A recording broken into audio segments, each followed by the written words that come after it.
400 साल पुरानी। शिमू नाम की एक खूबसूरत लड़की कोई साधारण इंसान नहीं है। असल में वो आत्माओं की दुनिया की रानी थी। ताकत तो उसके पास बेशुमार थी, पर उसकी पांचों इंद्रियां काम नहीं करती थीं। न वो इस दुनिया के रंग देख सकती थी, न कुछ महसूस कर सकती थी, और न ही उसे किसी चीज की गंध आती थी। एक दिन जब वो पृथ्वी की सैर पर निकली तो वहाँ उसकी मुलाकात सेनापति दुआन से हुई। उसे देखते ही शिमू को लगा कि इस लड़के के साथ उसका अतीत का कोई गहरा रिश्ता है। बस इसी शक को यकीन में बदलने के लिए वो उस लड़के के साथ घुलने मिलने लगी। अब ये दोनों ही बड़े चतुर थे। नतीजा ये हुआ कि जल्द ही दोनों एक दूसरे की असली पहचान जान गए। धीरे धीरे वो एक दूसरे के दर्द को समझने लगे और करीब आने लगे। पर यहाँ एक बड़ी मुश्किल थी। पृथ्वी के लोगों की उम्र ज्यादा से ज्यादा 100 साल होती है और शिमू वो 400 साल की एक अतृप्त आत्मा है। समय का ये फासला और नियति का ये क्रूर मजाक, क्या ये दोनों कभी एक हो पाएंगे? क्या इनका ये अधूरा प्यार कभी पूरा होगा? चूंकि ये एक बड़े बजट का ड्रामा है और इसके लीड एक्टर्स की एक्टिंग वाकई लाजवाब है, तो यकीन मानिए ये कहानी बहुत खूबसूरत होने वाली है। इस ड्रामे का नाम है लव बियॉन्ड द ग्रे। इसमें कुल 40 एपिसोड्स हैं। तो चलिए शुरू करते हैं। कहानी की शुरुआत में हमें एक मंजर दिखाया जाता है जहां चारों तरफ लाशें बिछी हुई हैं। मरने वालों की आत्माएं जेलीफिश के रूप में एक खास दिशा में जा रही हैं। बताया जाता है कि पूर्वी सागर के ठीक बीच में फुसांग नाम का एक रहस्यमयी पेड़ है और उसी के नीचे है वॉइड लैंड। यही है असल में आत्माओं की दुनिया। जो लोग मर जाते हैं और जिनकी कोई ख्वाहिश अधूरी रह जाती है, वही आत्माएं इस वॉइड लैंड में आती हैं। सालों की साधना और सब्र के बाद वो रूहानी ताकतों में बदल जाती हैं, और इन सब में जो सबसे ताकतवर होता है वही बनता है इस दुनिया का शासक। अब स्क्रीन पर आती है इस स्पिरिट लैंड की रानी शिमू। वो हजारों आत्माओं के ऊपर से चलकर नीचे आ रही है। पिछली 10 पीढ़ियों में वो सबसे शक्तिशाली और सबसे खास रानी मानी जाती है। शिमू को अक्सर पृथ्वी पर घूमना पसंद था। वो इंसानों के दुख दर्द को करीब से महसूस करना चाहती थी। एक दिन वो पृथ्वी के लियांगजू शहर पहुंची। वहाँ के हालात बहुत खराब थे। यहाँ हमें पता चलता है कि इतनी ताकतवर रानी होने के बावजूद शिमू के अंदर एक कमी थी। उसकी पांचों इंद्रियां सुन्न थीं। उसे रंगों का पता नहीं चलता था, न सर्दी गर्मी का एहसास होता था। यहाँ तक कि उसे किसी के स्पर्श का भी पता नहीं चलता था। उसकी आंटी ने एक बार कहा था कि एक विशेष तरल स्पेशल लिक्विड का मास्टर ही उसकी ये इंद्रियां वापस ला सकता है। शिमू जब गांव से गुजर रही थी तो उसने देखा कि हर तरफ मौत का सन्नाटा है।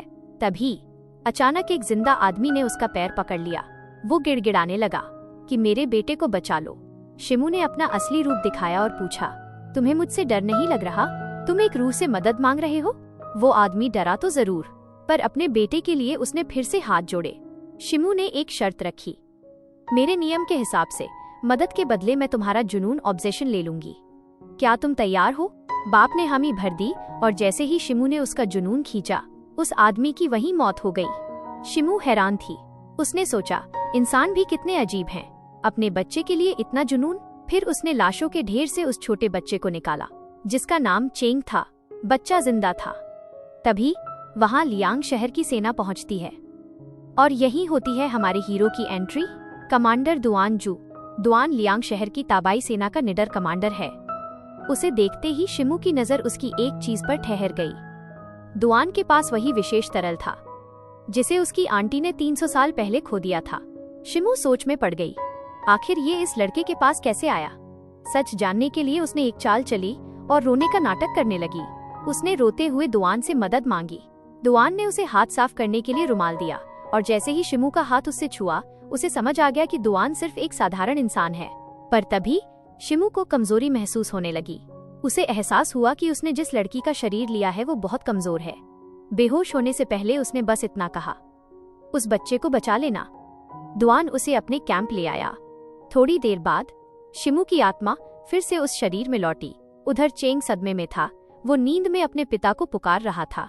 शिमू ने अपनी जादुई ताकतों से उसके बुरे सपनों को दूर कर दिया। इसके बाद उसने अपने शिष्य फेंगी को बुलाया। उसे ताज्जुब था कि वो जादुई तलवार एक साधारण इंसान के पास क्या कर रही है। उसने फेंगी को दुआन की जासूसी करने का काम सौंप दिया। अगले दिन जब चेंग और शिमू कब्रिस्तान गए तो वहाँ का मंजर देखकर दिल भर आया। हर तरफ कब्रें खोदी जा रही थीं। चेंग अपने पिता के लिए कब्र नहीं खोद पा रहा था, तो शिमू ने महज एक इशारे से जमीन फाड़कर कब्र बना दी। जनाजे के बाद कागज उड़ाने की रस्म थी। शिमू ने अपनी शक्ति से उन कागजों को नीली तितलियों में बदल दिया। पूरा आसमान तितलियों से भर गया। ये नजारा देखकर चेंग और वहाँ मौजूद लोग दंग रह गए। दूर खड़े कमांडर दुआन ने भी ये सब देखा और वो भी काफी हैरान हुआ। वहाँ कुछ लोग एक औरत से झगड़ रहे थे। दुआन बीच बचाव करने पहुंचा। शिमू ने मजा देखने के लिए चुपके से उनके बीच लड़ाई और भड़का दी। वो देखना चाहती थी कि क्या दुआन उस विशेष तरल का इस्तेमाल करेगा, पर दुआन इतना माहिर था कि उसने बिना किसी जादू के ही सबको धूल चटा दी। बाद में शिमू ने जाकर उसे शुक्रिया कहा और उसका नाम पूछा। दुआन ने अपना परिचय दिया, जनरल दुआन जुन।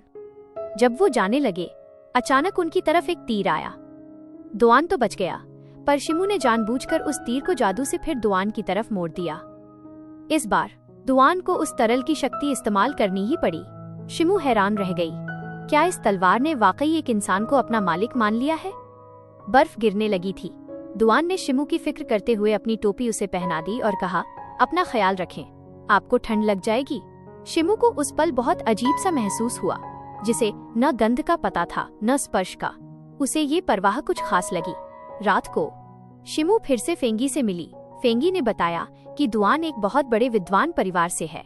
शिमू सोचने लगी, इतना पढ़ा लिखा होकर ये यहाँ सरहद पर जान क्यों दांव पर लगा रहा है।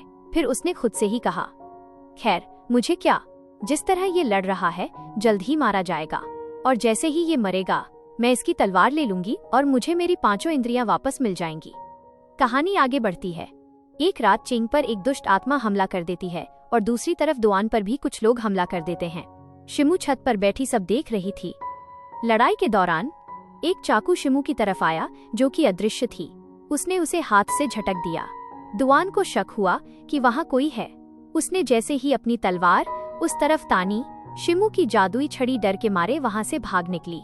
शिमू अब दुआन के सामने आ गई, हालांकि वो उसे देख नहीं पा रहा था। उसने दुआन को आजमाने के लिए उस पर हमला किया, जिससे दुआन बर्फ में जमने लगा। पर तभी चेंग की चीख सुनाई दी। शिमू ने दुआन को छोड़ दिया और चेंग को बचाने भाग गई। उसने चुड़ैल को तो भगा दिया, पर दुआन की साथी मेंग को शिमू पर शक होने लगा। बातों को घुमाने के लिए शिमू ने मेंग से कहा, तुम दुआन को पसंद करती हो ना? मैं भी करती हूँ, पर यकीन मानो उसे न तुम पा सकोगी न मैं। बाद में शिमू ने उस दुष्ट आत्मा को पकड़ा।